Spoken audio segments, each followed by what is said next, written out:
variable costing. So we're gonna take our example of our company which produces 25,000 units of a single product. Its variable manufacturing cost total 10 per unit, and variable selling and administrative cost expenses are 3 per unit. Fixed manufacturing overhead is 150,000. Fixed selling and administrative expenses for the year are 100,000. So let's explore this example and apply variable costing analysis on it. So to compute unit cost, so we have segregated our data and we write it in a very nice format here. That number of unit produced annually 25,000, and variable cost per unit. Among the variable costs we have direct labor, direct material and manufacturing overhead, total 10. We have variable selling and admin, which is 3. We have fixed manufacturing overhead 150,000, and we have fixed selling and admin 100,000. So what is the unit cost? So the unit cost under each method is determined as follows. So we know that under absorption costing, the product cost consists of direct material, direct labor, fixed MOH, and variable MOH. So in that case, we know that our direct material, direct labor, and variable manufacturing overhead is 10. All we need to do is to add our fixed manufacturing overhead. So where this 6 came from, we know that our fixed manufacturing expense is 150,000. So if you don't know, just go through the previous slide. You will find out that our fixed expense is 150,000 and we are producing 25,000 units annually, right? And here is the data as well. So our absorption costing is 16, whereas our variable cost, which is 10. Why? Because variable cost exclude the effect of fixed manufacturing overhead. So in that case, we don't have to add 6 here. Plus, we also prove that the variable cost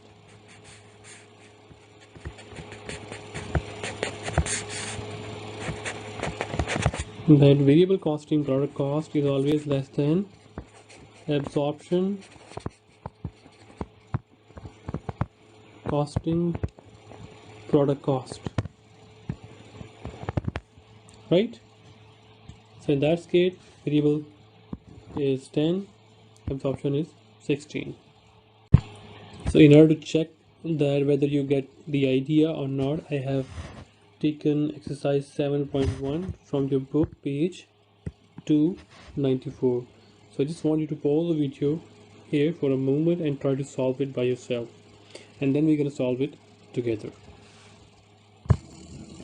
So in this question, we have to find out the unit product cost for one game land and under the absorption costing, and then we have to find out the unit product cost under variable costing. So we know that under absorption costing,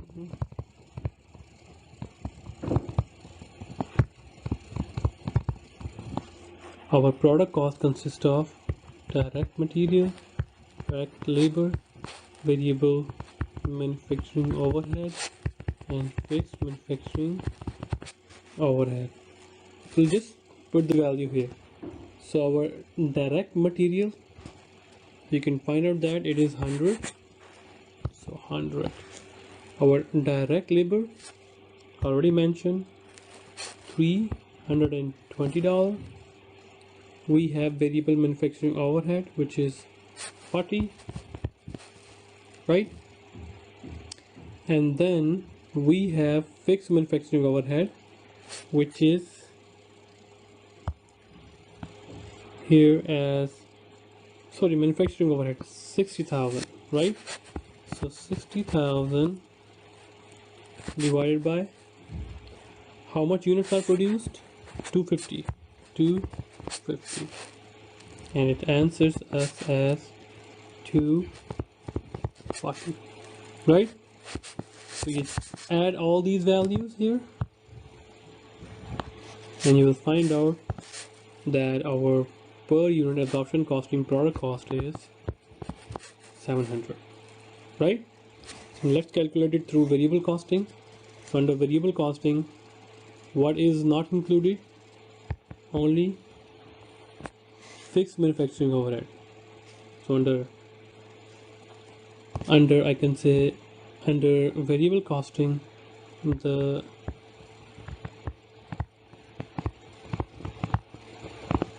product cost, direct material, same 100.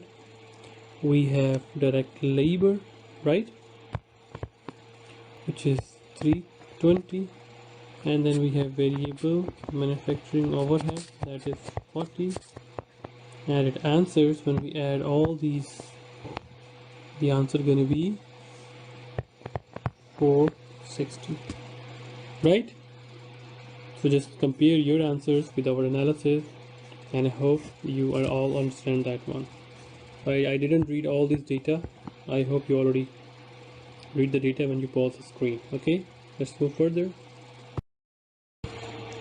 So now we are starting our learning objective 2, which is prepare income statement using both variable and absorption costing. So before creating the income statement, so we need some additional information regarding the Harvey company, which we already discussed the example that we're gonna have annual making to 25,000 units, and then we computed as the absorption costing, which is 16, and variable costing 10. So just keep in mind that example. So now for income statement, we have some additional units, additional information, that here 20,000 units are sold at a price of 30, and there is no beginning inventory. So now let's prepare income statement for the Harvey company. So we'll start with the absorption costing, right? So we know that the Harvey company sold 20,000, and we know that 25,000 units are produced because we calculated the unit product cost as well in our previous slides. So which we know that it leaves 5,000. So here 25,000 units are produced, 20,000 are sold, left is 5,000 units, that will be our ending inventory, right? So we know that 20,000 are sold at 30. So where this 600,000 came from? It came from here. 20,000 are sold at 30 price. So it's cost of cost of goods sold. So beginning inventory we don't have any. So how much we produce the goods? 25,000. And what was the unit cost we created under absorption costing? Is 16. So we multiply this with the 25,000. Answer is 400,000. And how much is our ending inventory?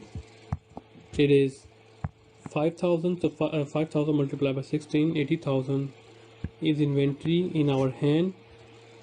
So out of 400,000 inventory, 80,000 inventory is not sold. So the sold inventory cost us 320,000. So 280,000 is our gross margin, and then we less both variable and fixed selling and admin expenses, because absorption costing does not segregate here variable and fixed manufacturing overhead, right? So we don't see here anything. So we know that the data shows that 100,000 is our fixed selling and admin, and we know that 3 is our variable selling and manufacturing in our first slide regarding Harvey company's information. and 20,000 units are sold. So 20,000 multiplied by 3 is 60,000. The total expense of selling in admin 160,000. So here we go. 120,000 dollars is our net operating income. Let's talk about for the variable cost.